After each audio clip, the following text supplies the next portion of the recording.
So here it is. I'm going to start telling the story of K-Town and the product that I represent today. Now, K-Town is really represented by Kennett Square, Pennsylvania, my hometown. But it also has a supporting cast, which can never exist without the supporting cast. And the supporting cast would be, well, my niggas from Avongrove, Avondale niggas, man, Rick, Jitter, James, all them niggas down there on Church Street. Ballers, bangers, will hurt you, love you to death, and will kill you in the heartbeat.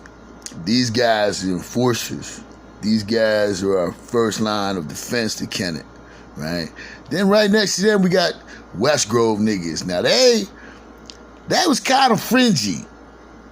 Give and take sometimes. It might be with you, it might not, because we had a really underground kind of beef with them, but it was unwritten beef, right?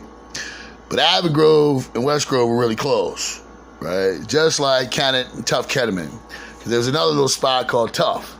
There it goes. It's named Tough. Tough Ketterman, man. It's a little spot where my dad lives right now.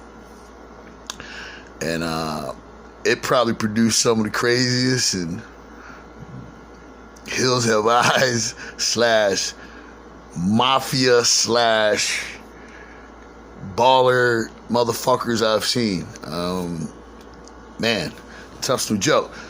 And Tough was always the ones where they were like that crazy uncle that you got chained up in the basement down in Alabama. You don't let him out unless you really, really necessarily have to have some motherfuckers tore apart. So we kind of kept them at bay because that was our fucking dungeon motherfuckers. Those motherfuckers there, they're just ruthless. And then it was us, hometown Kennett, K-Town. You know, and K. Olin was where I'm from, so we're always branched off from Kennett because we all went to the same school. But Avongrove and them went to a different one. Then we had an arch enemy. We had all of us and combined, even Oxford. Oxford was on the fringes. Oxford had its moments. But they were really ran by a family called the Rochester family. Rochesters were deep in Kennett, in our area as well, but they were super deep from Oxford. That's where they're from. So they're saturated with mostly that family, which some of them are cool and some of them just ain't. You know, I mean, that's just every group. You know what I mean?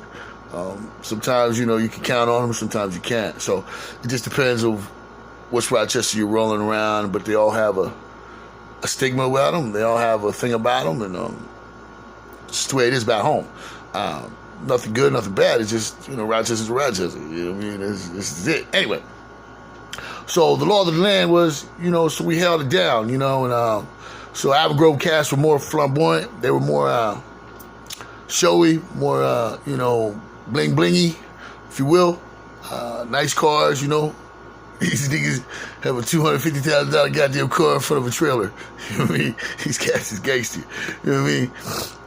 K-Town niggas, man, we're more like a baller. So we have Philly Mike and Terry, you know what I'm saying? I ain't gonna say no last names, but, you know, T, you know, the boxer, you know what I'm saying, down on Bird Street, my man. T, you know, Terry was the shit. He was my first boxing guy that I ever really looked up to see that, you know, that was just flossy nigga, man. That nigga, you know, he was destined for greatness, whatever he did. Him and his sister Sophie.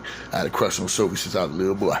Yeah, she's around my big brother, Big Jim, you know what I'm saying? My gay brother, he was a cheerleader, and that's a whole nother episode of my life, but we could cross that bridge at another time. But, yeah, so Avongrove Brothers was really flamboyant. Rick and them was my family, though. Rick and Jitter and James, man, that was my core. That's my brothers, man. From another mother, man, Deary and Mama, man. They love me, man. And Rick used to always get mad about doing the dishes. And had time that nigga didn't even want me at his house. That nigga would eat my EL fudges up. I still want to punch that nigga in his mouth for eating my damn, man, my mom would just, man, let that boy do whatever he wanted. We still got beef over that goddamn EL fudge cookie. He knows it, too.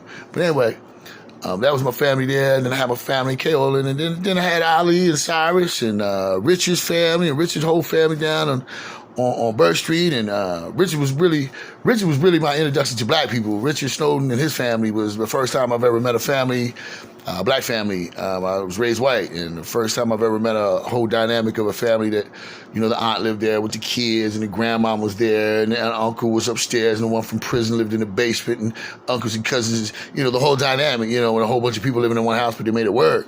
And first time I've ever been cussed out of love. I'm standing on the porch, I see the grandfather. I've never seen a grandfather sit somewhere drunk in the broad daylight with a mean dog. And sitting in the white chair, just looking at me, and he's drinking Wild House wine. Wild House wine. Wild House Rose. That's what he used to drink. And Canadian Windsor. And he's out there drunk, probably 9:30 in the morning. He's already drunk on the porch. And Richard goes in the house, leaves me on the porch. Because the dog's mean, he's growling at me, but nobody's paying attention. I'm scared. I'm just standing there stuck. Next thing you know, this lady comes to the door, black lady, says, who the fuck is this baby shit colored nigga on my porch? Who the fuck are you? And I'm looking around like, I don't even know what to say. Because I've always been cussed out of my anger. White people cuss at you fucking nigger, you fuck you. You know, it's always me. And I was stuck. I don't know what to say. And she said, what the fuck is wrong with him? And she leaves the house, and then like 2 minutes later, Richard comes. He goes, nigga, you coming in or what? I go, I don't think she wants me in her house. He goes, nigga, she just told you to come in. And I didn't understand the first time I had Kool-Aid. It's the first time I had chicken with a piece of bread with the, you know, with the leg. You put it in a piece of bread, you fold it over and bite the bread. That was the delicious, most delicious thing. Pork chop that you can eat.